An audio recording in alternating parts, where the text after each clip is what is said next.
Ouça agora uma palavra de Deus com Fernando Francelino. Graças a Deus, paz do Senhor, queridos, amém? Abre a tua Bíblia, lá em Filipenses, no capítulo 2 de Filipenses, capítulo 2, a partir do verso 13. Filipenses, capítulo 2, versículo 13. Porque Deus é o que opera em vós tanto querer como efetuar, segundo a sua boa vontade. Fazei todas as coisas sem murmurações nem contendas, para que sejais irrepreensíveis e sinceros, filhos de Deus, inculpáveis no meio de uma geração corrompida e perversa, entre a qual resplandeceis como astros do mundo, ou no mundo. Amém? Vamos orar a Deus. Querido Espírito Santo, Deus amado, chegou o momento da tua palavra, meu Deus, e neste momento, meu Deus, eu peço, Pai, para que tu coloque no coração dos teus filhos, meu Deus, essa palavra, que tu abra o coração dos teus filhos para receber esta palavra, meu Deus. Peço-te, meu Deus, que neste momento, meu Deus, venha sobre mim, Pai, o teu favor não merecido, Pai. A tua graça esteja sobre a minha vida, meu Deus, para que eu tenha sabedoria, discernimento, Pai, e ousadia, meu Deus, para falar não simplesmente aquilo que os teus filhos querem ouvir, mas aquilo que eles precisam ouvir através da tua palavra, meu Deus. Em nome de Jesus, meu Pai, eu te agradeço, te dou honra, te dou glória e louvor para todos sempre, Deus. Amém. Graças a Deus. Meu irmão, nós estamos lendo uma carta de Paulo. Para variar, Paulo estava preso, ou para não variar, né? Porque Paulo sempre ia preso por causa do evangelho, apanhou muito por causa do evangelho para pregar a palavra. E essa carta ele estava escrevendo ao povo de Filipos, aos filipenses. Este povo aqui é um povo muito conhecido. Se você abrir a tua Bíblia lá em Atos 16, você vai conhecer a história desse povo, você vai ver a história desse povo. Muita gente já pregou sobre essa história, onde Paulo, numa certa noite, teve uma visão, onde um homem aparecia a ele e dizia para que ele fosse à Macedônia, para salvar o povo da Macedônia. E aí ele começou a sua jornada, saindo da Ásia, foi lá para a Europa, foi lá para Filipos, que era uma cidade, uma colônia da Macedônia, e naquele texto ali nos mostra que quando ele chegou lá, alguns dias ele já estava lá, saiu da cidade para ir orar, e ele começou a pregar a palavra para uma certa mulher chamada Lídia, que era vendedora de púrpura, que na época era uma tinta muito cara, algo de extremo valor, e ela como vendedora começou a ouvir a palavra de Paulo, e a Bíblia nos ensina que ali, quando Paulo pregou, ela foi batizada, e toda a casa dela foi salva, através do poder da palavra de Deus. E não acabou por aí, a história continua dizendo que certa pessoa, existia uma mulher que era uma feiticeira daquela época, que tinha um espírito de adivinhação, e ela andava atrás de Paulo e atrás de Silas, sempre falando que aqueles homens eram homens de Deus, e a Bíblia nos ensina que levou um certo tempo para Paulo perder a paciência com ela, e repreender aquele espírito. Quando ele repreendeu aquele espírito, a mulher obviamente foi liberta, mas o que aconteceu com ele foi o seguinte: os magistrados, aquele povo que ganhava dinheiro com aquela mulher, com as adivinhações delas, foram reclamar aos magistrados. Os magistrados pegaram Paulo e Silas, primeiro deram uma boa surra, muitos açoites, a palavra de Deus diz que eles levaram muitos açoites por causa do evangelho, e foram postos na prisão. E ali na prisão, a Bíblia diz que perto da meia-noite, eles estavam cantando e louvando ao nome do Senhor. Eu imagino eles todos machucados, doloridos, no cárcere inferior. A Bíblia diz que eles estavam no cárcere inferior. Então você imagina, meu irmão, que no cárcere inferior até os dejetos das necessidades pessoais de quem estava lá em cima caía sobre eles. Mas a Bíblia diz que eles estavam cantando e louvando o nome do Senhor. E o que aconteceu? Uma certa hora, perto da meia-noite, um grande terremoto abalou as estruturas daquele cárcere, e a Bíblia nos ensina que as cadeias foram rompidas, e o carcereiro se apavorou, achando que eles tinham fugido, tentou se matar. E a Bíblia diz que quando ele tentou fazer isso, Paulo e Silas chamaram ele e disseram assim: ei, não faça isso, nós estamos todos aqui. Aquilo ali foi suficiente para ganhar a vida daquele carcereiro. Aquele carcereiro chegou e perguntou a eles: o que eu faço para ser salvo? E aí Paulo diz aquela célebre frase que nós gostamos muito de falar dentro das igrejas, que está lá em Atos 16 e 31, que diz: crer no Senhor teu Deus e sairás salvo tu e toda a tua casa. Isso Paulo falou para aquele carcereiro, e aquele carcereiro, toda a sua família, aquela moça chamada Lídia, toda a sua família, e tantas outras pessoas foram salvas pelo poder do Evangelho, pelo poder da palavra do Senhor, pelo poder que gera através da vida de alguém que resolve pregar o Evangelho. Paulo aqui está escrevendo esta carta agora para essas pessoas que nós todos conhecemos. Mas por quê? E para não variar, neste momento ele estava preso de novo, como eu já falei. E por que ele estava escrevendo essa carta para esse povo? Ele estava exortando esse povo, meu irmão e minha irmã, a responsabilidade do Evangelho, chamando eles de novo para a responsabilidade do Evangelho. Por quê? Porque com o passar do tempo, meu irmão, depois da conversão, quem aqui já é convertido há um certo tempo, sabe que com o passar do tempo, com o passar dos anos, a emoção, aquela emoção do primeiro momento da conversão, ela vai passando, ela vai se acabando. Se você não cuidar, ela vai passando. E aqui Paulo está chamando esse povo de novo, exortando eles para a responsabilidade, não de viver uma emoção, não de viver sempre na emoção, até porque o Evangelho ele é racional. O Evangelho ele não é emocional. O próprio Paulo lá em Romanos 12, ele nos ensina a nós apresentarmos o nosso corpo em sacrifício santo e agradável a Deus, e esse é o nosso culto racional. O que é você apresentar o seu corpo em sacrifício santo e agradável a Deus? É você determinar no teu coração obedecer a palavra do Senhor? É você ter na tua razão, muito mais do que na emoção, você determinar, vem da razão, vem dos questionamentos. O que eu estou fazendo dentro da igreja? O que eu estou aprendendo dentro da palavra do Senhor? O que diz a palavra do Senhor? O que eu estou ouvindo? É através da sua razão, meu irmão. Eu estou aqui falando da palavra do Senhor, mas você está raciocinando sobre aquilo que eu estou falando. E Paulo aqui estava exortando essas pessoas a voltarem a raciocinar, voltarem a ter o primeiro amor, não na questão da emoção, porque tem muitas pessoas que acreditam que o culto só é abençoado quando há emoção.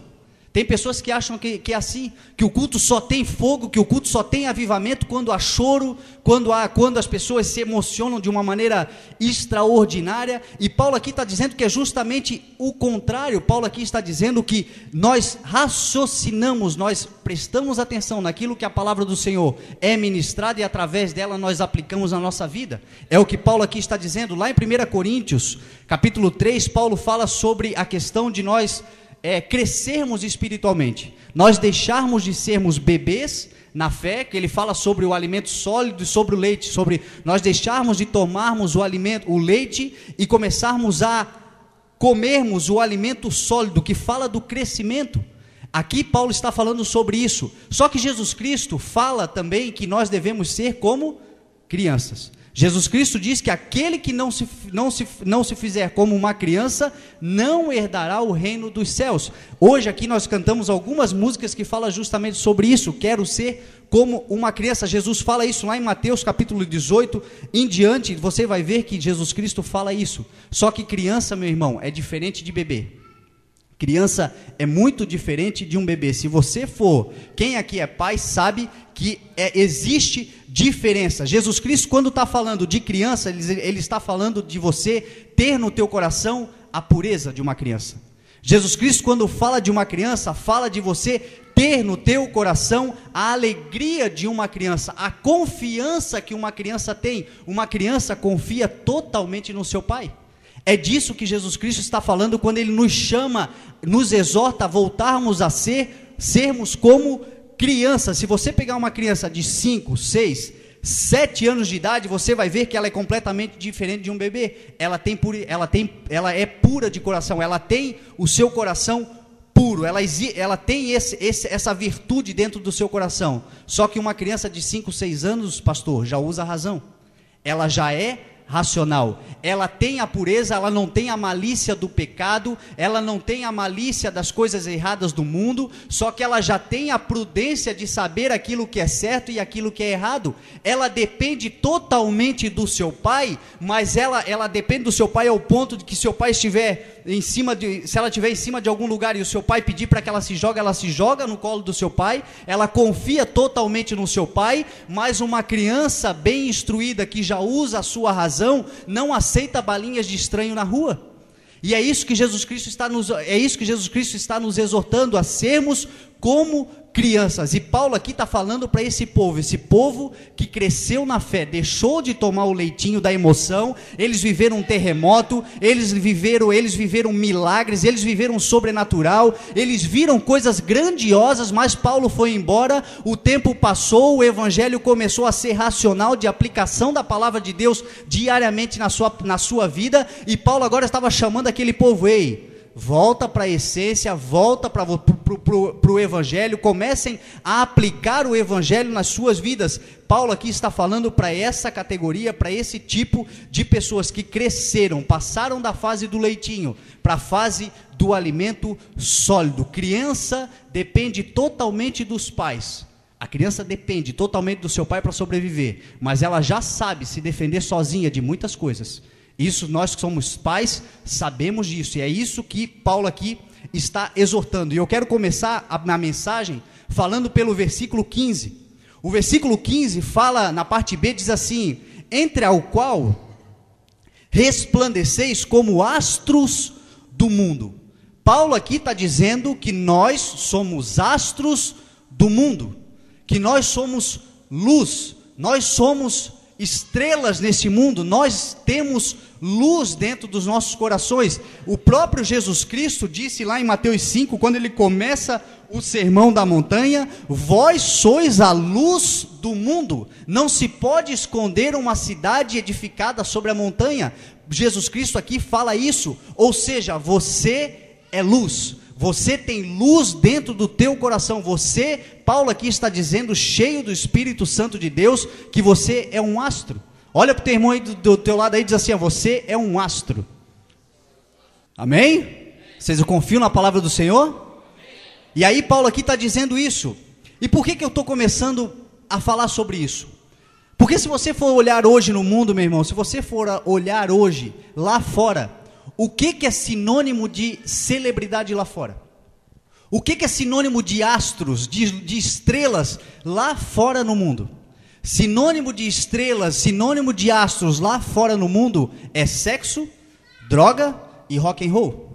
Esta frase é célebre, e qualquer pessoa lá no mundo que nós olhamos e vimos como uma celebridade, ela está envolvida ou com sexo, ou com drogas, ou com rock and roll. É ou não é o que eu estou falando? Paulo aqui está falando justamente sobre isso, e aí é que nós vimos a astúcia do Satanás. É aqui que nós vimos a astúcia do inimigo para derrubar a minha vida e para derrubar a sua vida, para tirar a minha fé, para tirar a minha salvação e para tirar a sua salvação. O inimigo, meu irmão, ele nunca vai trabalhar para transformar uma verdade em mentira. O inimigo sabe que Jesus Cristo é o caminho, é a verdade e é a vida.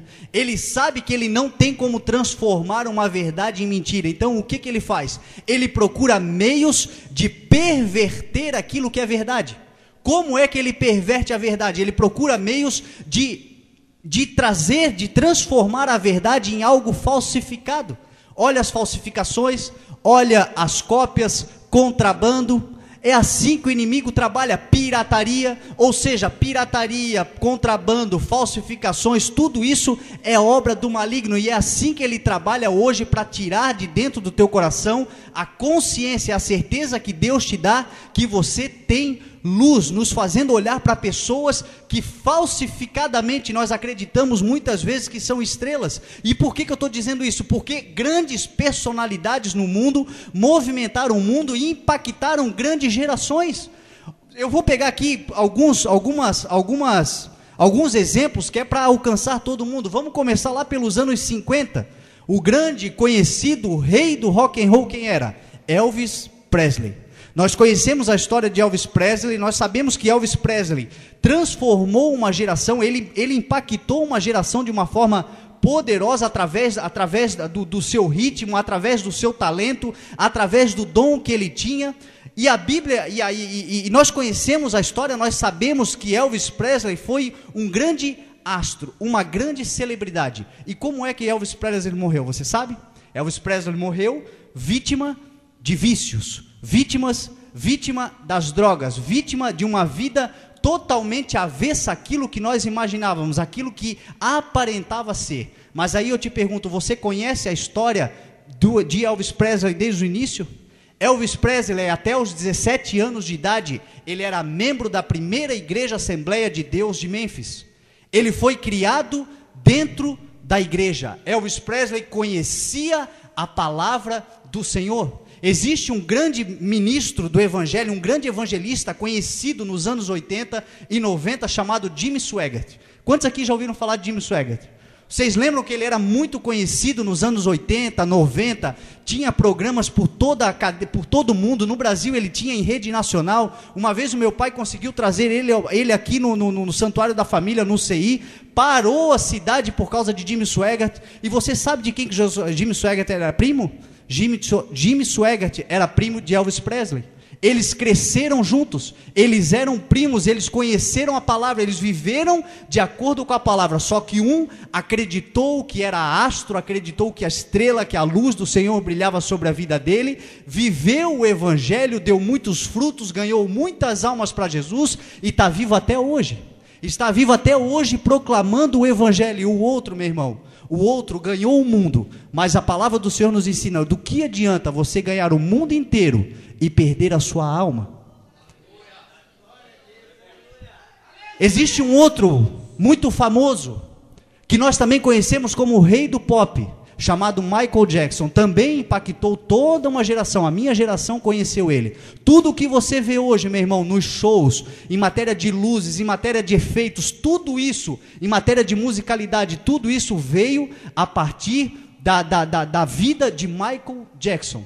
Como é que Michael Jackson morreu? Também aos 50 anos de idade, vítima de vícios, vítimas de drogas, vítimas de analgésico, um homem que viveu uma vida inteira e não conseguiu achar a felicidade. Aos 30 anos de idade, comprou uma terra gigantesca, chamou de Neverland, terra do nunca, criou um parque de diversões dentro daquela terra, porque ele não conseguia, ele cresceu e não viveu a infância, ele cresceu, mas não conseguiu viver os prazeres da infância, não conseguia preencher o vazio que ele tinha dentro do seu peito. Mas aí eu quero te dizer uma coisa nessa noite, meu irmão. Você sabia que até os 7 anos de idade, Michael Jackson, que era o sétimo de 9 irmãos, saía com a sua mãe e os seus 9 irmãos pelas casas para evangelizar?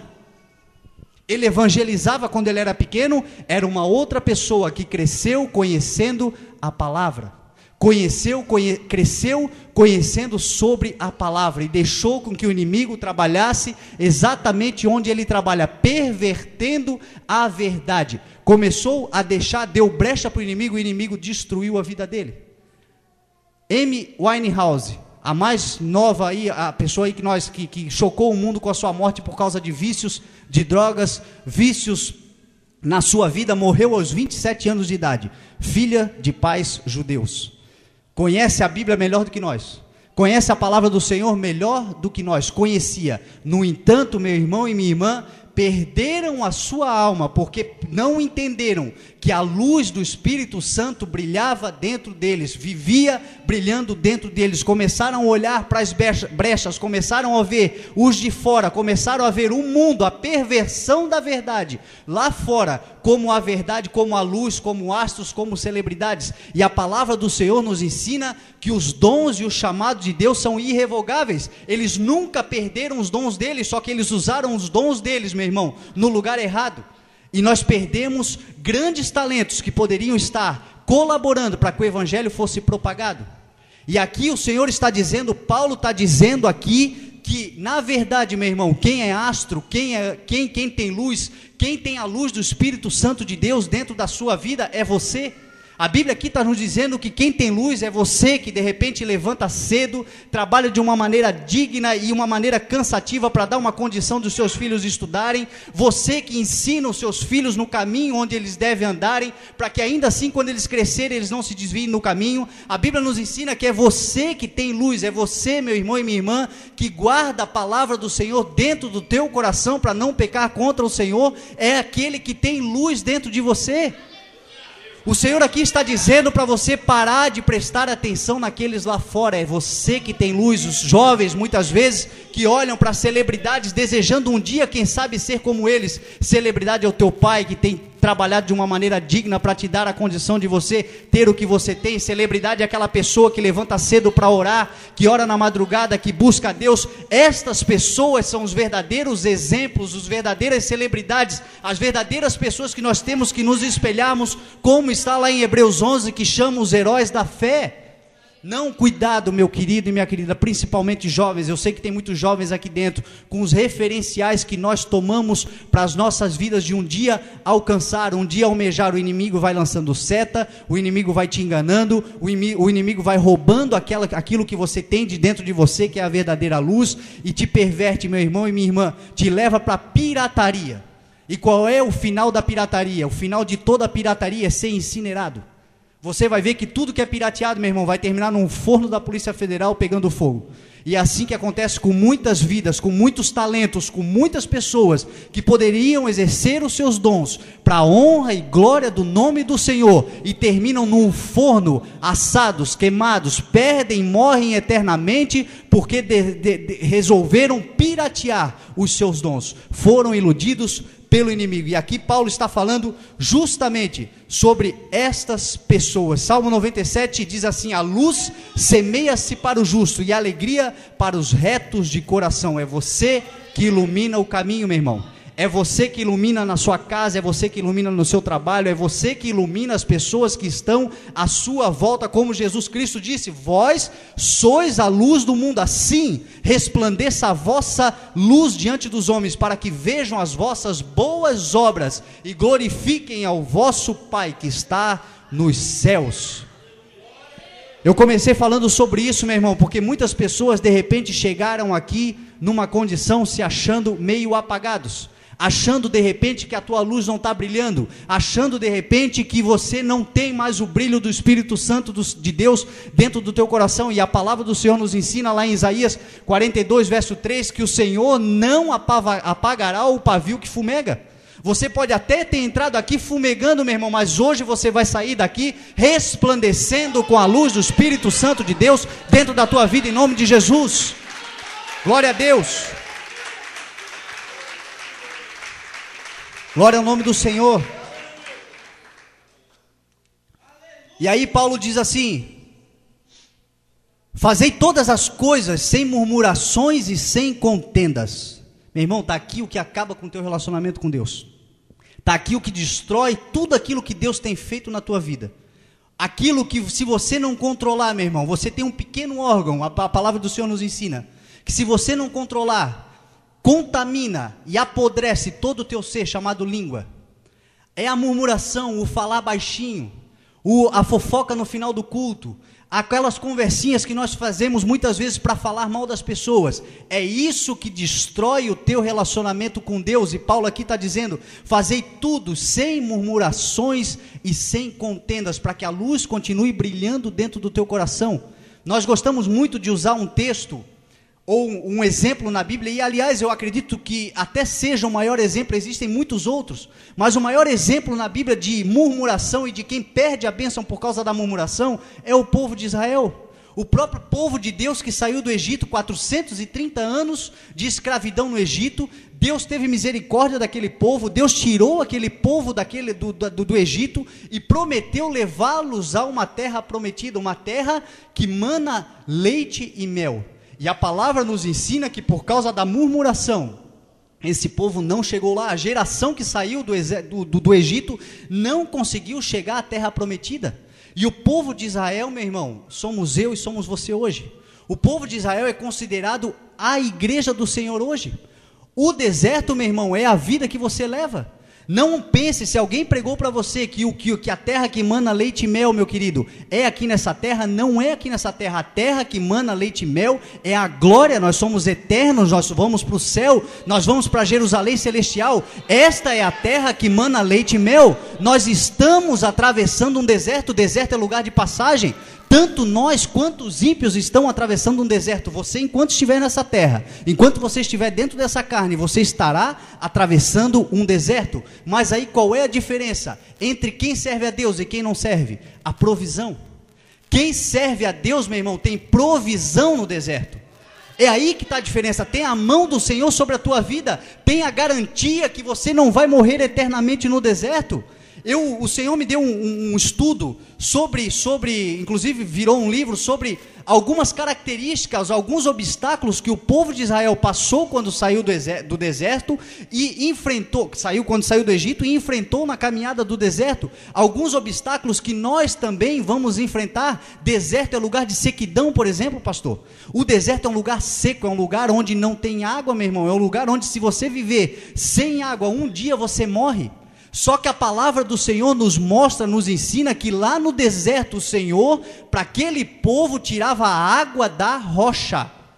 Meu irmão, hoje, como filhos de Deus, como comparação àquele povo do deserto, quem é a nossa rocha?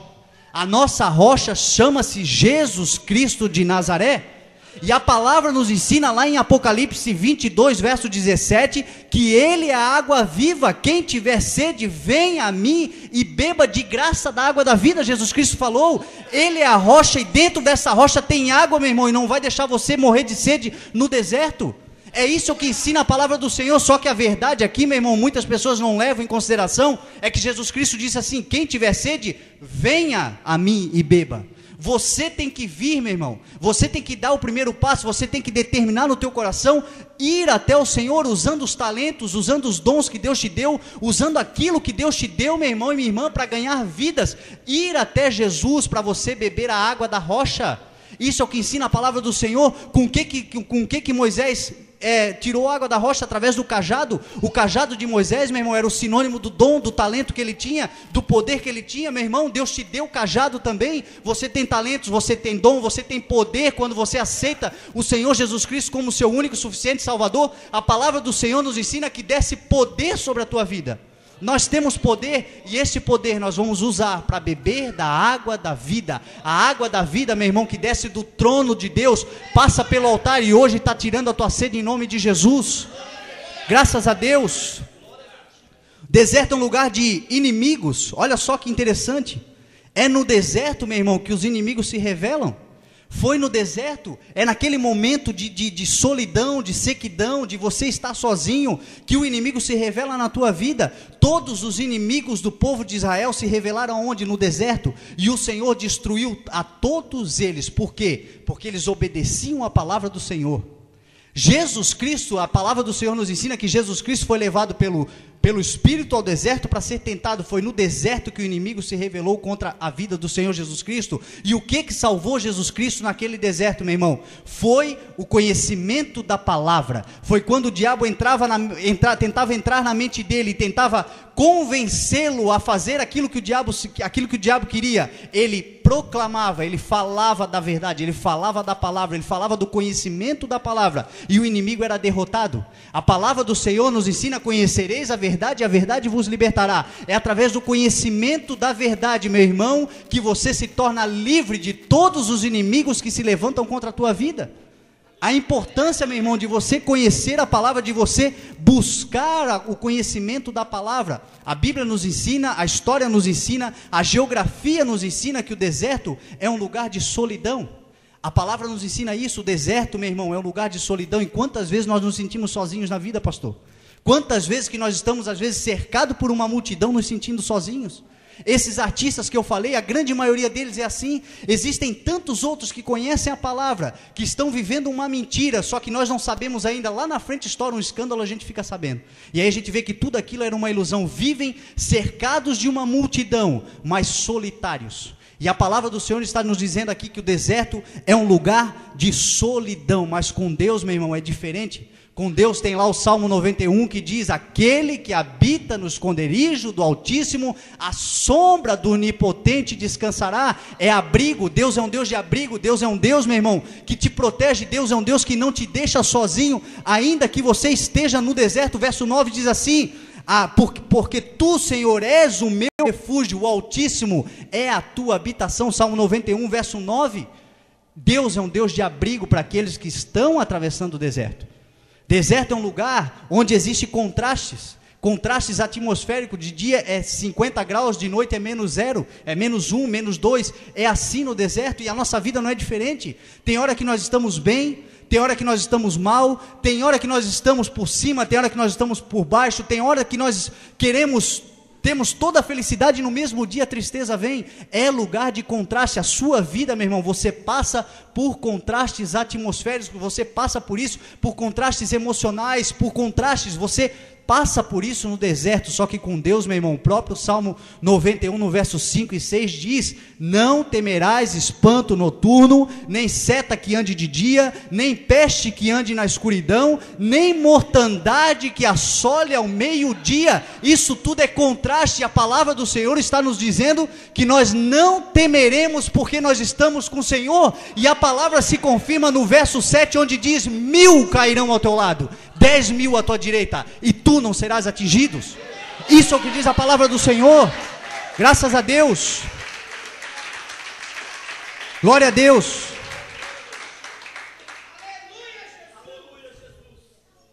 Deserto, meu irmão, por isso que você tem que levar a sério a palavra do Senhor. Deserto é lugar de morte. Deserto é lugar que sem Deus você vai morrer. Abre a tua Bíblia lá em Deuteronômio, capítulo 30, no versículo 15. Olha o que diz a palavra do Senhor. Se nós desobedecemos a palavra do Senhor, certamente nós morreremos eternamente no verso 15 do capítulo 30. Olha o que o Senhor fala aos nossos corações. Vejam que hoje ponho diante de vocês vida e prosperidade, ou morte e destruição. Pois hoje lhes ordeno que amem o Senhor, o seu Deus, andem nos seus caminhos e guardem os seus mandamentos, decretos e ordenanças. Então vocês terão vida e aumentarão em número, e o Senhor, o seu Deus, o abençoará na terra em que vocês estão entrando para dela tomar posse. A palavra do Senhor, meu irmão, não foi escrita para ser admirada. A palavra do Senhor foi escrita para ser obedecida. E é por isso que muitas pessoas, meu irmão, morrem no deserto. Porque elas vêm na igreja, elas acham bacana o culto, elas acham muito legal aquilo que está sendo falado, mas quando saem lá fora, não exercem a palavra do Senhor. Não aplicam a palavra do Senhor, não levam a sério a palavra do Senhor. A igreja se tornou um hábito. A igreja se tornou um hábito de você vir num dia, vir no outro, mas lá fora não exercem a palavra do Senhor. E o Senhor é bem claro: vejam que eu ponho diante de vocês vida e prosperidade, se vocês obedecerem aos meus mandamentos, obedecerem à minha palavra, ou morte e destruição. Não existe meio termo. Ou é vida e prosperidade para os obedientes, ou é morte e destruição para os desobedientes. A palavra do Senhor nos ensina lá em Hebreus 11, verso 6, diz assim: ora, fica ligado, presta atenção, fica atento. Sem fé é impossível agradar a Deus, porque aqueles que de Deus se aproximam precisam crer que Ele existe e que Ele é galardoador dos que os buscam. Isso é o que diz a palavra do Senhor. Sem fé é impossível agradar a Deus. Fé é obediência à palavra do Senhor. Fé, meu irmão, é você obedecer aquilo que você não vê, tendo a certeza daquilo que você espera. Isso é ter fé, é você acreditar que a palavra do Senhor é viva, que ela é eficaz, e você exercer na tua vida racionalmente, sem emoção, você ler e determinar, exercer na tua vida a palavra do Senhor, ela começa a se completar na tua vida. E se você não fizer isso, você não agrada o coração do Pai. Você só tem uma forma de agradar a Deus, é através da tua fé. Sem ela é impossível. Não existe uma maneira de você agradar a Deus se você não exercer a tua fé. Por que nós obedecemos os nossos pais? Ou nós obedecíamos, eu já perdi meu pai, tenho a minha mãe, obedeço ela também. Mas os nossos pais, por que nós obedecemos? Porque nós acreditamos nos nossos pais. Nós sabemos que se nós fizermos aquilo que os nossos pais disseram para nós não fazermos, vai acontecer conosco aquilo que eles disseram que ia acontecer. E com Deus é exatamente a mesma coisa. Deus nos diz que é para nós não andarmos por aqui, andarmos por lá. Nós andamos por aqui por quê? Porque nós não acreditamos em Deus. Porque nós não acreditamos que Deus é espírito e importa que os verdadeiros adoradores o adorem em espírito e em verdade. Se nós crêssemos verdadeiramente na palavra do Senhor, nós não andaríamos por onde a palavra do Senhor determina que nós não andemos. Isso é fé, é quando você resolve, meu irmão, mesmo sem entender, mesmo sem conhecer muito bem, mesmo sem saber onde é que vai dar, mas se a palavra do Senhor manda você, meu irmão, andar por aqui, você anda por aqui, não anda por lá. Isso é fé, isso agrada o coração de Deus, isso faz com que a palavra do Senhor comece a se revelar, comece a vivificar na tua vida, comece a verdadeiramente ser eficaz através da tua vida. O primeiro passo é teu, de ter fidelidade à palavra do Senhor. Isso é fé, isso faz com que você entre, meu irmão e minha irmã, na salvação. Entre para receber as bênçãos que Deus tem para a tua vida, nesta terra e na vida que há por vir também, porque Deus tem bênçãos para você nessa terra, obviamente. A palavra do Senhor nos ensina que se nós ouvirmos e obedecermos, comeremos o bem desta terra, é nesta terra, mas nós precisamos ouvir e obedecer a palavra do Senhor, amém? Jesus Cristo fala muito sobre isso, lá em Mateus 13, Jesus Cristo fala muito sobre isso. Porque o deserto é um lugar também de terreno invariável. Você anda e não muda. Você anda quilômetros e é sempre a mesma coisa. E a vida de quem está sem Deus, meu irmão, é assim. A pessoa anda, faz isso, faz aquilo, inventa um monte de moda, compra carro, vende carro, compra casa, vende casa, compra roupa. A vida não muda. Aquele anseio, aquela situação, o terreno está sempre igual. Você faz tudo o que você quiser, meu irmão, mas sem Deus a vida não muda. O terreno é invariável no deserto. O povo de Deus não sentia esse sentimento no deserto, porque eles tinham todo dia uma novidade, meu irmão. Eles tinham todo dia o maná, eles tinham todo dia coluna de fogo para aquecer durante a noite, tinham nuvem para aquecer durante o dia, tinha as provisões de Deus, tinha tudo aquilo que Deus ia fazendo. Eles não percebiam que o terreno do deserto era invariável, e Deus vai fazendo assim com a tua vida. Quando você está em Deus, meu irmão, Deus vai te enchendo de responsabilidades, vai te enchendo de coisas para fazer, e você nem vê a vida passar lá fora, porque você está completo do Espírito Santo de Deus, obedecendo a palavra do Senhor, ganhando vidas, ganhando a sua família, iluminando o mundo. Isso é o que mostra, meu irmão, isso é o que diz a palavra do Senhor. E Jesus Cristo falou sobre isso em Mateus 13, quando ele fala sobre os tipos de terras, os tipos de terra onde a semente é lançada, pastor. Os tipos de terras, nós somos a terra. Jesus Cristo comparou a sua palavra a uma semente e nos comparou à terra. E aí ele fala que a primeira categoria, a primeira classe de pessoas é aquela que a semente é lançada à beira do caminho. São as pessoas que ouvem a palavra, mas não entendem. A loucura da pregação, eu falei isso semana passada aqui, não foi? Sobre a loucura da pregação. A pregação é loucura para aqueles que não têm o Espírito. Então são essas pessoas que de repente ouvem, assistem na televisão, ouvem uma mensagem, mas logo o inimigo vem e tira a semente não brota, porque são aquelas sementes que foram lançadas à beira do caminho. E aí Jesus Cristo continua falando sobre aquela semente que é lançada sobre as pedras. E esta semente eu considero que talvez seja o número que nós mais conhecemos, porque existem muito dentro das igrejas. São as pessoas que recebem a palavra, são as pessoas que se alegram com a palavra, saem daqui, nossa, que palavra, Deus falou comigo, mas lá fora, na primeira problema que enfrentar, na primeira adversidade que vier, em vez de aplicar o que ouviu, deixa-se levar, meu irmão, pelas dores, deixa-se levar pelo problema que se forma, e esquecem da palavra do Senhor. Jesus Cristo tratou como pessoas rasas, terra que não tem profundidade, não existe relacionamento com Deus, não tem profundidade na palavra do Senhor, para quando se levantar um gigante, saber, não, é por aqui que eu tenho que ir, porque a palavra determina que eu vou por aqui. São pessoas que não buscam o aprofundamento do seu relacionamento com Deus, elas logo nascem. Jesus Cristo diz assim, logo nasceu, mas planta que nasce muito rápido, morre logo, porque não tem raiz, não tem profundidade. E quando eu estava lendo esse texto, o Senhor me levou há uma revelação da palavra que não tem nada a ver com o que eu estou pregando, mas eu tenho certeza que serve para você aqui dentro. Jesus Cristo disse assim: logo nasceu. Terra sem profundidade, logo nasceu. Quantas pessoas, de repente, na sua vida, que você tem evangelizado?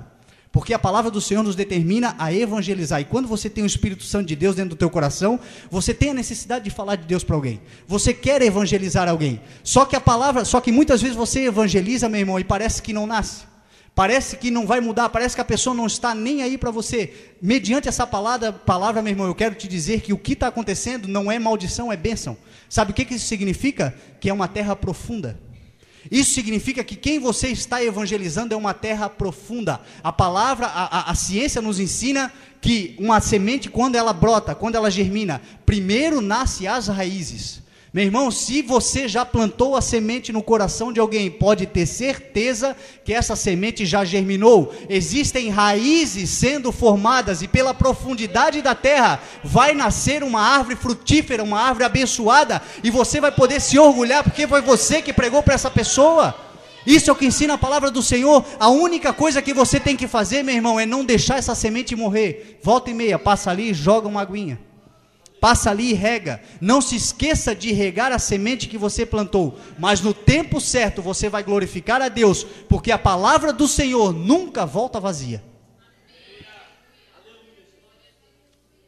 Isso é o que Jesus Cristo fala. E aí Jesus Cristo termina ali dizendo sobre os espinhos. E outra parte caiu nos espinhos, e os espinhos cresceram e sufocaram-na.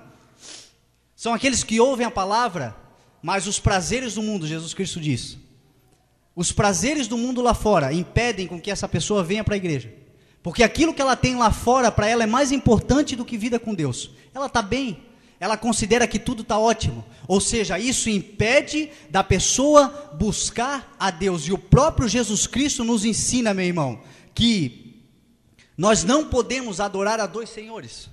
O que Jesus Cristo fala? Não podemos adorar a dois senhores, porque nós amaremos um mais do que o outro. Não poderemos servir a Deus e a Mamon. O Senhor Jesus Cristo fala, ele fala disso lá em, deixa eu ver aqui onde é que está. Lá em Mateus capítulo 6, versículo 24, ele diz: ninguém pode servir a dois senhores, porque ou há de odiar um e amar o outro, ou se dedicará a um e desprezará o outro. Não poder servir a Deus e a Mamon. Jesus Cristo está falando. Mamon, meu irmão, significa Deus do dinheiro. Deus do dinheiro, Deus da ganância. Aqui Jesus Cristo não está falando que você não pode ter prosperidade, muito pelo contrário. Se você estudar a Bíblia de Gênesis e Apocalipse, você vai ver que a Bíblia fala mais sobre prosperidade do que salvação. Jesus Cristo falou mais sobre prosperidade do que salvação. Deus quer te abençoar. Deus tem o melhor dessa terra para a tua vida. Só que a diferença aqui, meu irmão e minha irmã, Jesus Cristo não é contra a prosperidade. A diferença aqui é aonde está o teu coração. O que Jesus Cristo aqui está querendo tratar quando ele fala isso, meu irmão, é como você ver o seu dinheiro. Se você ver o teu dinheiro como o teu Senhor, meu irmão, você está lascado. Se o dinheiro é o teu Senhor, você está lascado. Por quê? Porque lá fora, no mundo lá fora, você vale aquilo que você tem, você não vale aquilo que você é. Em Deus é diferente, você vale aquilo que você é. Eu te faço uma pergunta: quantos reais você tem no bolso hoje? Pensa aí com você. O dinheiro que você tem no bolso hoje, meu irmão, é quanto você vale para o mundo lá fora. É assim que o mundo te enxerga, é assim que o mundo te vê. E Jesus Cristo aqui está falando justamente sobre isso, sobre as pessoas que deixam com que os prazeres do mundo, com que a correria pelo dinheiro, com que a correria por aquilo que ele precisa ter, impeça ele de servir a Deus e viver segundo a fé. As pessoas não conseguem, aí essa semente é plantada no meio de espinhos. Então presta atenção, meu querido, naquilo que eu tenho para te falar essa noite. Deus tem o melhor desta terra para a tua vida, e Deus vai te dar o melhor desta terra. O Senhor vai te entregar o melhor desta terra, porque isso é promessa dele. Mas saiba de uma coisa: isso que o Senhor vai te dar não pode se transformar no teu Deus. Isso que o Senhor vai te dar, a tua prosperidade, a tua independência, isso não pode se transformar no teu Deus. É por isso que muitas pessoas ainda não receberam a bênção que o Senhor tem pronta para entregar, porque precisam entender esse princípio, que aquilo que Deus dá, meu irmão, serve para você abençoar outras vidas. É o princípio da prosperidade de Deus. Dai e dar-se-vos-á boa medida, recalcada, sacudida e transbordante. Olha o que o Senhor Jesus Cristo fala. Você consegue entender esse princípio quando você olha para o pipoqueiro? Você já viu um pipoqueiro trabalhando? Deus é o pipoqueiro, meu irmão. Esse princípio do dar e dar-se-vos-á, boa medida, recalcada, sacudida e transbordante, é igualzinho o pipoqueiro trabalha. Se você der lá 2 moedinhas para o pipoqueiro, um pipoqueiro do bom, aquele que tem coração de Deus, aquele que tem o Espírito Santo de Deus dentro do seu coração, como é que ele enche o saco? Você já viu? Ele pega uma colherada daquela cheia, enche o saco. Quando o saco está pela boca, o que ele faz? Ele dá uma recalcada, bate com a colher em cima da pipoca, porque aquela colher ali, quando bate, preenche os espaços que tem vazio lá no fundo do saco. Não é assim que funciona?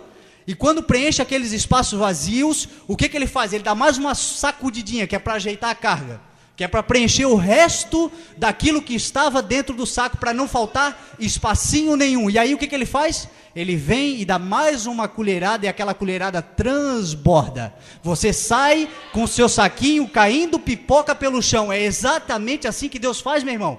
Deus é infinitamente mais poderoso para fazer abundantemente mais, além daquilo que você pede ou pensa. Isso é o que diz a palavra do Senhor. Deus vai trabalhar exatamente dessa forma. Ele vai te dar boa medida, sacudida, recalcada e transbordante. Só que, meu irmão, o princípio é dar e dar-se-vos-á. E é aí que muita gente não quer trabalhar. O dar e dar-se-vos-á que as pessoas não entendem, e por isso não recebem a bênção. Deus é um Deus de promessas. Deus é um Deus que vai te entregar o melhor dessa terra, quando você tiver um coração abençoador, quando o dinheiro não se transformar mais no teu Deus. Amém? E aí o texto aqui continua, pastor. Tem até 5 minutos, 10 minutos. Aqui o texto continua, Paulo dizendo, a versão que eu trouxe aqui é a versão da Almeida corrigida, revista corrigida, mas existe uma versão, não sei se alguém tem aí, que é a nova tradução da linguagem de hoje, que ela fala assim, lá no versículo 13 do capítulo 2 de Filipenses, a palavra do Senhor diz assim: pois Deus está sempre agindo em vocês, para que obedeçam à vontade dEle, tanto no pensamento como nas ações. A palavra do Senhor nos ensina que Deus faz tudo com um propósito, até os ímpios para o dia do castigo. Tudo em Deus existe um propósito. Isso aqui, meu irmão, que Paulo está dizendo, quer dizer que mesmo quando você não está entendendo o que está acontecendo, mesmo quando você não consegue entender a situação que você está vivendo, mesmo quando aquilo que você está vivendo, de repente parece estar fora do teu controle, a palavra do Senhor nos ensina que se você está em Deus, Deus está agindo com um propósito, está no controle da situação, não só na tua ação, como no teu pensamento. É o Espírito Santo de Deus que age no teu pensamento e que age nas tuas ações.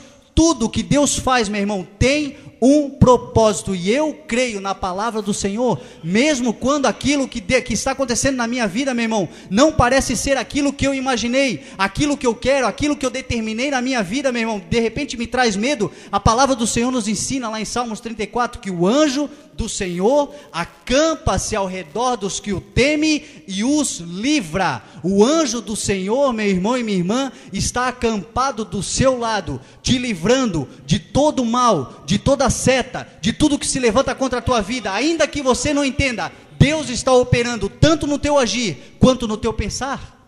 Isso é o que diz a palavra do Senhor. E lá em 1 Pedro, a palavra do Senhor nos ensina que o diabo é o vosso adversário. O diabo não é adversário de Deus, ele é o nosso adversário. Ele veio para ser o nosso adversário. E a palavra do Senhor nos ensina que ele anda ao derredor, como um leão bramando, procurando a quem possa tragar. Ou seja, se você parar para pensar, meu irmão, você vai entender o princípio. A palavra do Senhor nos ensina que você está aqui, o anjo do Senhor está ao seu redor, e o diabo está ao derredor. Ele está por fora, meu irmão, ele não tem como te atacar. Ele não tem como te derrubar. Se você estiver em Deus, meu irmão, a garantia de que você está seguro é a tua salvação. Essa semana eu ouvi uma mensagem, eu e Fabiano ouvimos uma mensagem de um pastor falando sobre essa questão do leão, ele dizendo que o leão, quando está bramando, é porque ele é derrotado. E eu cheguei em casa e fui estudar e realmente é assim.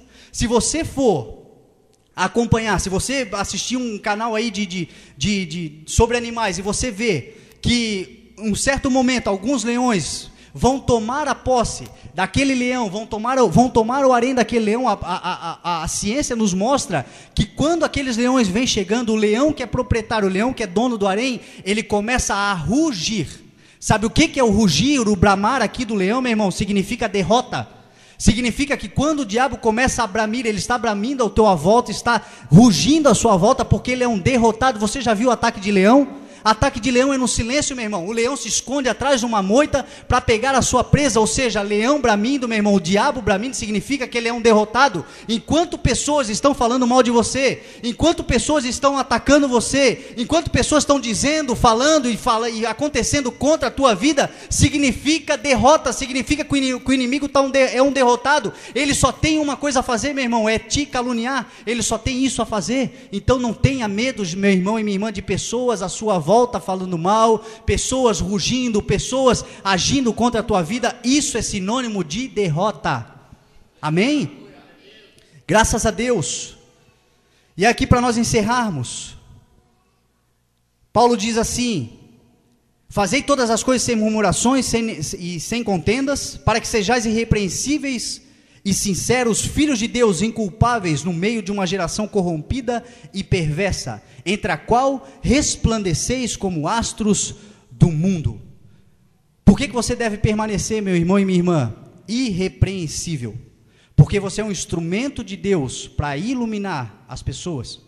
Você é um instrumento de Deus para iluminar as vidas, para iluminar a sua casa, como eu disse, para iluminar o seu trabalho, para iluminar o círculo de amizades que você frequenta. A Bíblia nos ensina que onde Deus te colocou, meu irmão, onde é que Deus te colocou? Este é o lugar que você tem que iluminar, e para isso você precisa permanecer irrepreensível, sem murmuração, sem contenda, se destacando. De repente, meu irmão, onde você está não é o lugar que você sonhou, mas foi Deus que agiu tanto no pensar quanto no agir para te colocar ali. Deus vai te colocar num lugar melhor, mas aonde você está, você tem que ser luz, ser o melhor, se destacar aonde você está, meu irmão, porque as pessoas se sentirão atraídas por você quando você está numa escuridão total e uma luz surge para onde você olha. É assim que as pessoas lá fora, elas de repente nem entendem, mas aquilo que habita dentro do teu coração, meu irmão e minha irmã, elas também foram geradas para ter esta luz dentro do coração. Elas nem sabem porquê, mas elas estão te observando, porque você é luz no meio das trevas. Você precisa permanecer, como Paulo diz, irrepreensível, sem murmurações, sem contendas, para que a luz brilhe através da tua vida. É isso que diz a palavra do Senhor. E para encerrar, eu quero ler um texto que está lá em Efésios, capítulo 5, versículo 8, que diz o seguinte: olha o que diz a palavra do Senhor: porque noutro tempo erais trevas, mas agora sois luz, andai como filhos da luz. Porque o fruto do Espírito está em toda bondade, justiça e verdade. Meu irmão, nesta noite, a palavra que eu quero deixar para você é o seguinte: quer andar com a luz acesa sobre a tua vida? Quer andar cheio de luz sobre a tua vida? A palavra do Senhor aqui nos ensina bondade, justiça e verdade. Tenha esse tripé na tua vida, meu irmão, de bondade, de justiça e de verdade, e a luz que habita em você nunca se apagará. Você iluminará a sua casa, você iluminará os que estão à sua volta, você iluminará muitas vidas, e no final, meu irmão e minha irmã, você será considerado por Deus um herói da fé. Em nome de Jesus, receba essa palavra. Amém?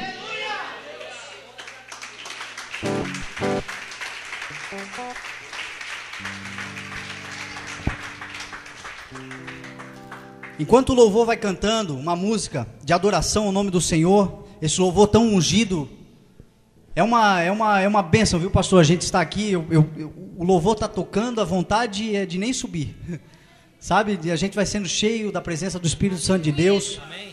Uma igreja abençoada, uma igreja sarada, e eu louvo a Deus por isso. Eu gostaria de convidar você à frente, de repente, que entrou nessa noite aqui, se sentindo justamente como eu falei, meio apagado, meio que fumegando. De repente você entrou aqui essa noite achando que você tem errado, achando que você tem pecado. E todos nós pecamos, todos nós erramos, faz parte da natureza do homem. Paulo, no seu clamor a Deus, ele dizia assim, que foi lhe dado um espinho na carne, um mensageiro de Satanás que servia para tirar-lhe a paz. E ele pedia a Deus para que Deus tirasse esse espinho da carne. Por 3 vezes ele orou, e o Senhor olhou para ele e disse: ei, a minha graça te basta. A graça do Senhor basta, meu irmão, para que você permaneça caminhando. Hoje é uma noite de você sair daqui resplandecendo com a luz do Espírito Santo de Deus sobre a tua vida.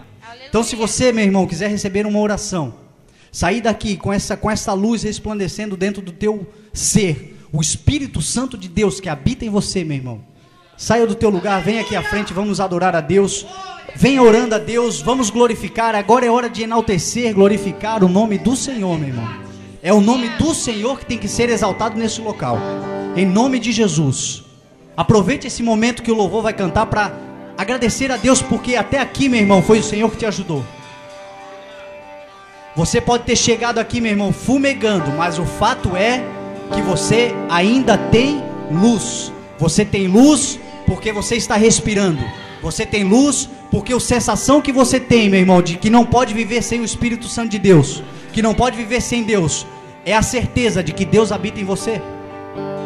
Em nome de Jesus. Glória a Deus. Salmo 119, 105 fala que lâmpada para os meus pés é a tua palavra e luz para o meu caminho. Hoje você recebeu luz para o seu caminho. Jesus Cristo diz que essa luz é uma semente. E lá na parábola do semeador, a última classe de pessoas que ele fala são aquelas pessoas que a semente foi plantada numa boa terra, e a seu tempo deu fruto, e fruto de 100, 60 e 30 por 1. Ou seja, a palavra que você recebeu hoje, a semente que você recebeu hoje no teu coração, se você plantar, meu irmão, ela dá frutos de até 100 vezes mais. Isso é o que diz a palavra do Senhor. Basta que você acredite e creia nela, tenha fé e agrade ao coração de Deus em nome de Jesus. Amém? Senhor, meu Deus e meu Pai, em nome de Jesus, meu Deus, nós oramos a Ti nesse momento, Pai, para tomar posse, Pai, daquilo que Tu entregaste aos nossos corações, Deus. Meu Deus, nessa noite, meu Pai, eu fui tão ministrado quanto as pessoas que aqui entraram, meu Deus. Meu Deus, nessa noite eu abro o meu coração, meu Pai, para que essa semente seja plantada lá no fundo, meu Deus, para que germine, meu Pai, e dê muitos frutos, frutos de até 100 vezes mais, Pai. E é esse o meu desejo, meu Deus, com relação a essas pessoas que estão aqui dentro hoje, meu Deus. São os Teus filhos, Pai. Tu tens responsabilidade sobre a vida deles, Tu os amas, meu Deus. Eu sei que Tu tens o melhor para eles, meu Pai, porque isso é o que diz na Tua palavra, meu Pai. Então nesta noite, meu Deus, eu oro, meu Pai, para que nada, meu Deus, roube do coração dos Teus filhos esta boa semente, Pai. Essa palavra não é minha, Deus, essa palavra foi o Espírito Santo de Deus que deu ao meu coração. Eu simplesmente transmiti essa palavra aos Teus filhos. Aqui pela rádio estão aquelas pessoas que precisam ouvir essa palavra, meu Deus. E a fé vem pelo ouvir e pelo ouvir. As pessoas estão ouvindo a Tua palavra, meu Deus, porque pessoas estão se levantando para pregar, para ministrar. Meu Deus, que essa semente seja, meu Deus, uma semente frutífera, Pai, numa terra, meu Deus, obediente, Pai, uma terra, meu Deus, que espera boa chuva, a chuva que Tu que mandas, meu Deus, a chuva serôdia, meu Pai, que superabundará essa terra, Pai, em nome de Jesus, meu Deus. Nós determinamos nessa noite, Pai, a tomada de posse, meu Deus, da Tua palavra, para que vidas, meu Deus, sejam salvas através da nossa luz, através do poder, meu Deus, do Teu poder que atua em nós, Pai. Em nome de Jesus, meu Deus, nós tomamos posse dessa palavra e determinamos que nada irá roubar de dentro dos nossos corações o poder dessa semente. Em nome de Jesus. Amém. Graças a Deus. Aleluia.